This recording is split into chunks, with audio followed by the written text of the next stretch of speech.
छत्रपती संभाजीनगरमध्ये महायुतीचे उमेदवार संदीपान भुमरे यांनी आपला उमेदवारी अर्ज दाखल केलेला आहे। त्यामुळे आता छत्रपती संभाजीनगरमध्ये महाविकास आघाडीचे उमेदवार चंद्रकांत खैरे विरुद्ध संदीपान भुमरे आणि एमआयएमचे इम्तियाज जलील अशी तिरंगी लढत आपल्याला पाहायला मिळणार आहे।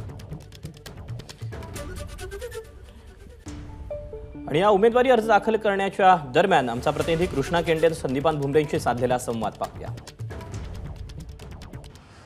आज उमेदवारी अर्ज भरला। माझ्यासोबत सर्व पक्षीय नेते माझ्यासोबत आहे आणि आज एक मुहूर्त म्हणून आम्ही एक अर्ज भरलेला आहे। पण आमचा अर्ज उमेदवारी अर्ज मुख्यमंत्री एकनाथजी शिंदे साहेब असतील, देवेंद्र फडणवीस असतील, अजितदादा सर्व जे काही नेते मंडळी येतील, पण मुख्यमंत्री यांच्या हस्ते 25 तारखेला उमेदवारी अर्ज भरला जाईल। बरं, हाच काय कारण होतं म्हणजे नेमकं? आज कारण म्हणजे आपलं मुहूर्त म्हणून एक भरलेला आहे। बरं बरं, काय सांगा?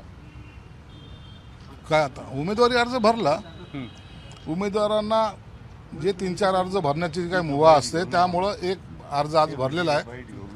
त्यामध्ये काही क्युरीज असतील किंवा काही असतील ते सुद्धा आम्हाला कळतात आणि म्हणून आता दुसरा अर्ज जो भरायचा आहे तो 25 तारखेला जवळपास 11:30 वाजता मुख्यमंत्र्यांच्या उपस्थितीत भरला जाणार आहे। बरं, एक असा प्रश्न आहे, आम्ही आदित्य ठाकरे आता बोलताना असं म्हटले की जिथं धनुष्यबाण आणि मशालीचे लढाई असे 9 ठिकाणी आहेत, परंतु वेदना होतात की धनुष्यबाणाला मतदान करू नका म्हणणं।